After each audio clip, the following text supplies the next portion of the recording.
Bismillahirrahmanirrahim. Assalamu alaikum, dear students. Welcome back in lecture 13.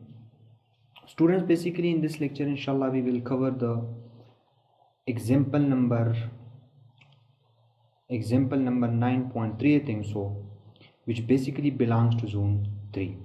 In lecture number 12, we covered basically zone 2, while in lecture number 13, basically we covered this zone 3. Now, if you watch my lecture 3, 4, 5, I think so, in that lectures basically I covered this question number 4, and this question is basically related to lecture number 11, 12 and 13. So the lecture number 11, 12, 13 is the part of lecture number 3, 4, 5. Clear? So basically here what they want, they give us 4 cases. Okay, in first case LB is 8, that is zone 1, LB is 12, that is also zone 1. So these two parts is basically belongs to zone 1. Clear? Now this C part is basically belongs to zone 2, sorry, which we covered in lecture number 12, and this is the case which we in present lecture we will deal with it. Okay, so we covered these topics, okay, in lecture number 11 and 3, 4, 5. Okay, this is zone 2 basically, and I think so in B part we also in zone 2, sorry, in B part we also in zone 2. Okay, because LP is 8.86, so that's why this is basically zone 2, sorry. Yes, this one is also basically belongs to zone 2. So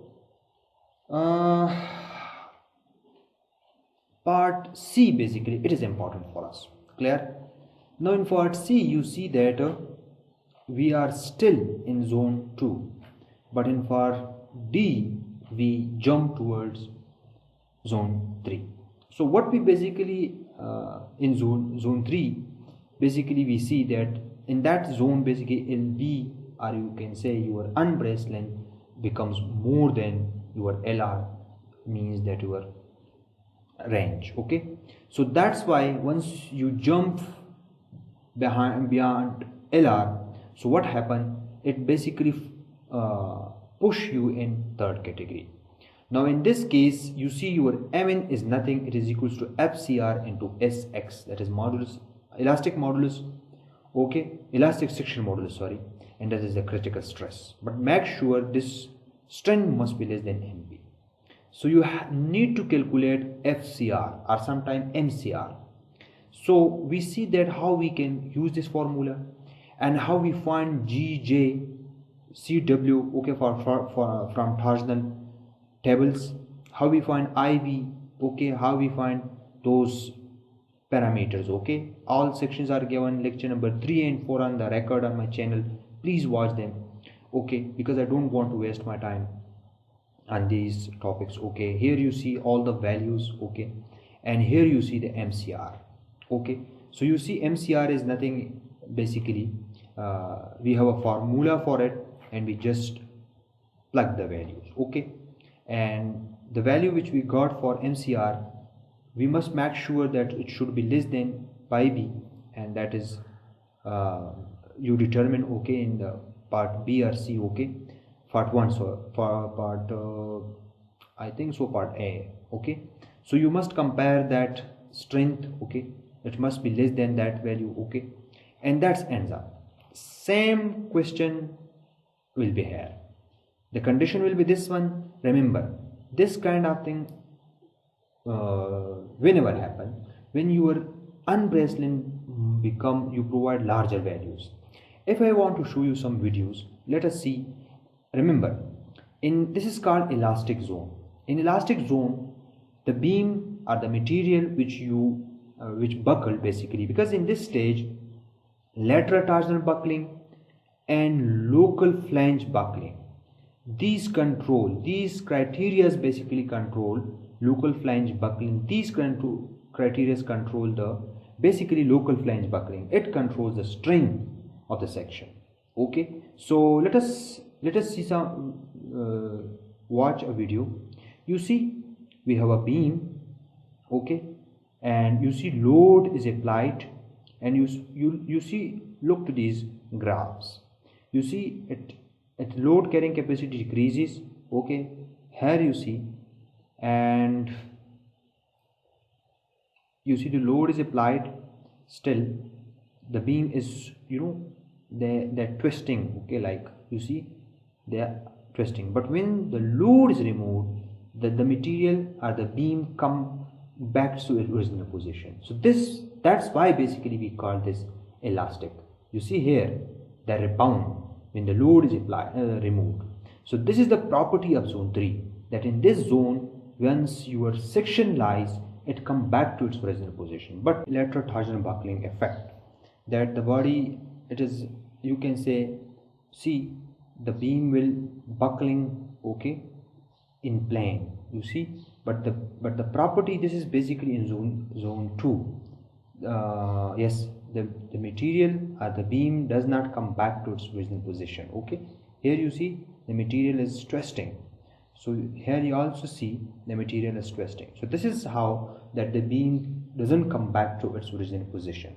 And in zone 1, basically you can say in zone 1, the plastic, in which you show in the video in lecture number 11, that the material does not come back, okay. And one thing more, that in zone 3 basically you see this kind of failure, okay. You see this kind of failure which we basically call local flange buckling, okay.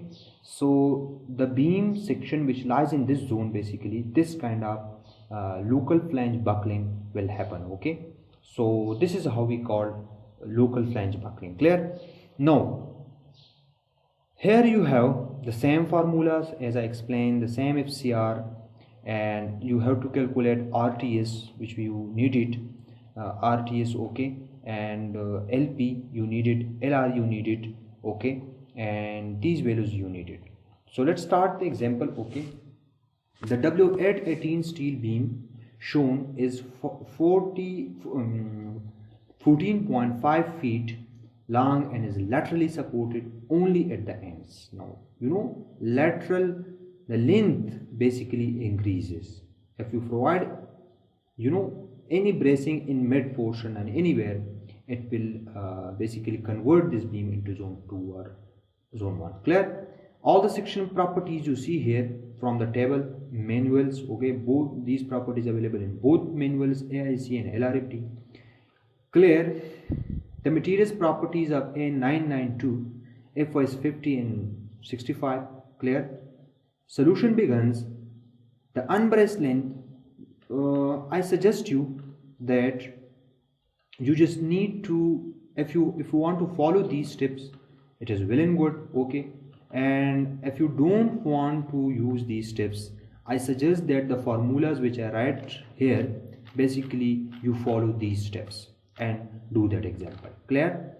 Because if you are using these formulas for different equations, it will be easy, because in that book I think there will be some other formulas which I not explain here, so I think that will be a little bit tricky for you or complicated for you. So I suggest that you should need to use these formulas. Okay, so I think so this is easy. Please watch lecture number 3-4. Okay, in that 4-3-5 lecture I explain this, and understand this and solve this question. Okay, so it will be easy for you. Okay, the moment capacity must be equals to this one, fit cap, okay, 41.09 fit cap. Clear? And this ends up this, okay, and this these questions. Okay, so see you in next lecture, that is lecture number 14. Okay, we read some other examples, and see you in next lecture. Okay, thank you.